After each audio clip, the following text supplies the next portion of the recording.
பொதுக்காலம் 22ஆம் வாரம் சனிக்கிழமை. முதல் வாசகம்.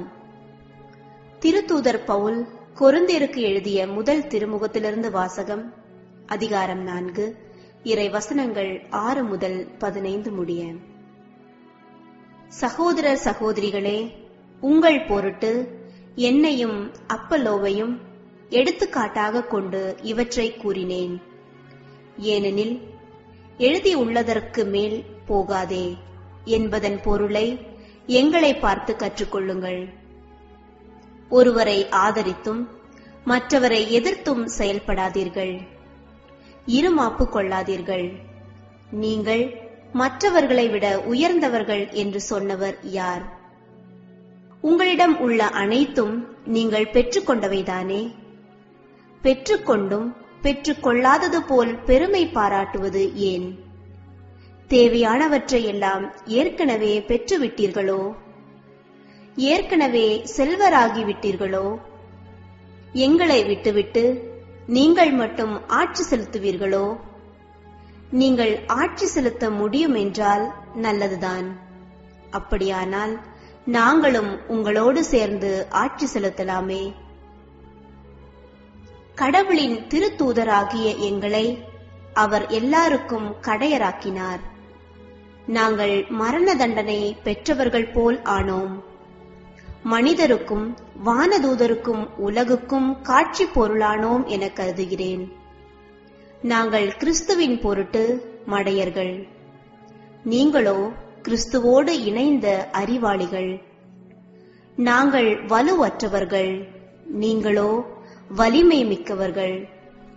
நீங்கள் மாண்புள்ளவர்கள், நாங்களோ மதிப்பற்றவர்கள்.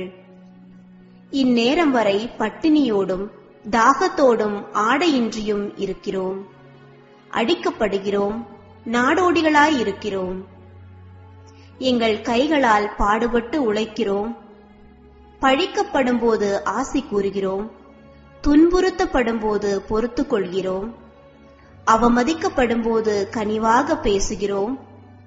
நாங்கள் உலகத்தின் குப்பை போல் ஆனோம். இதுவரை அனைத்திலும் கழிவு பொருட்கள் என கருதப்பட்டு வருகிறோம். உங்களை வெட்கமடைய செய்ய நான் இவற்றை எழுதவில்லை. நீங்கள் என் அன்பார்ந்த பிள்ளைகள் என எண்ணி உங்களுக்கு அறிவு புகட்டவே இவற்றை எழுதுகிறேன். கிறிஸ்துவை சார்ந்த உங்களுக்கு ஆசிரியர்கள் பல்லாயிரம் இருக்கலாம், ஆனால் தந்தையர் பலர் இல்லை. நற்செய்தி வழியாக நான் உங்களை கிறிஸ்தவர்களாக ஈன்றெடுத்தேன். இது ஆண்டவர் வழங்கும் அருள்வாக்கு. இறைவா, உமக்கு நன்றி. நற்செய்தி வாசகம். லூக்காஸ் எழுதிய நற்செய்தியிலிருந்து எடுக்கப்பட்டுள்ளது. அதிகாரம் 6, வசனங்கள் 1 தொடக்கம் 5 வரை. ஓர் ஓய்வு நாளில் இயேசு வயல் வழியே செல்ல நேர்ந்தது. அவருடைய சீடர் கதிர்களை கொய்து கைகளினால் கசக்கி தின்றனர்.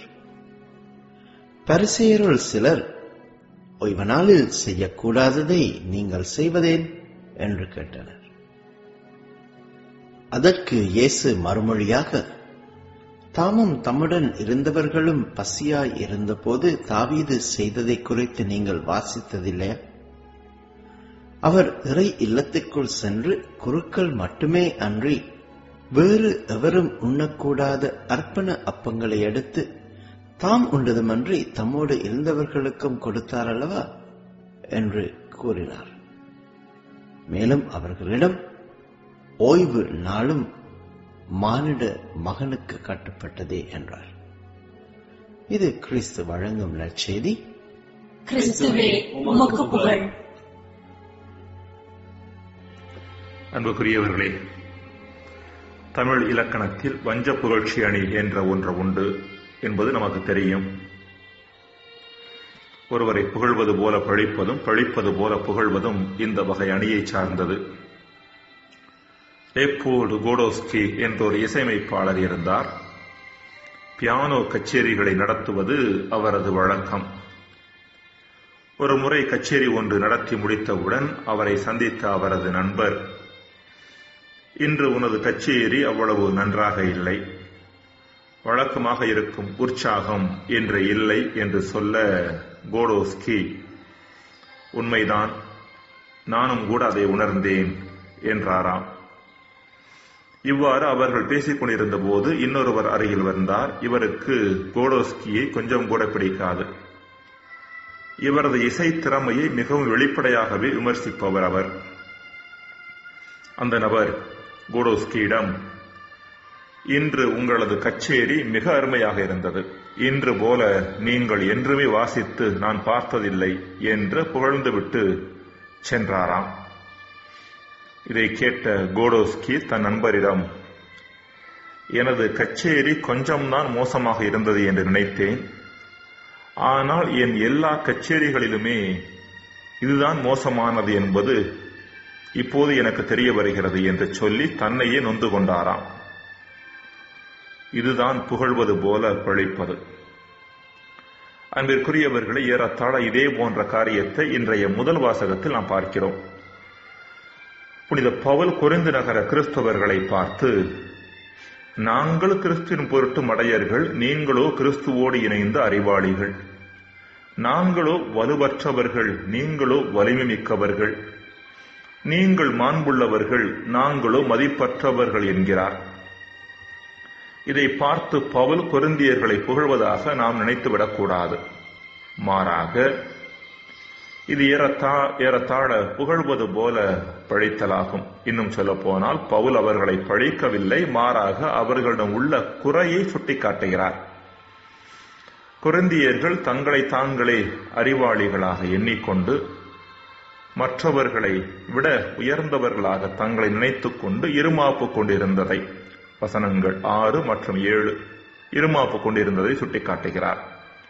எனவேதான் உங்களை வெட்கமடைய செய்ய நான் இவற்றை எழுதவில்லை, நீங்கள் என் அன்பார்ந்த பிள்ளைகள் என எண்ணி அறிவு புகட்டவே இவற்றை எழுதுகிறேன் என்று குறிப்பிடுகின்றார். இன்றைய நற்செய்தியிலும் தங்களை தாங்களே அறிவாளிகளாகவும் உயர்ந்தவர்களாகவும் எண்ணிக்கொண்டு இருமாப்பு கொண்டிருந்த பரிசேயர்களுக்கு இறைமகனாகிய இயேசு அறிவு புகட்ட முயற்சி எடுத்ததை பற்றி வாசிக்கின்றோம். கடவுளின் கட்டளைகளுக்கும் சட்டங்களுக்கும் தாங்கள்தான் அதிபதிகள் என்பது போல செயல்பட்டு அதன் மீது ஏகபோக உரிமை கொண்டாடியவர்கள் பரிசேயர்கள்.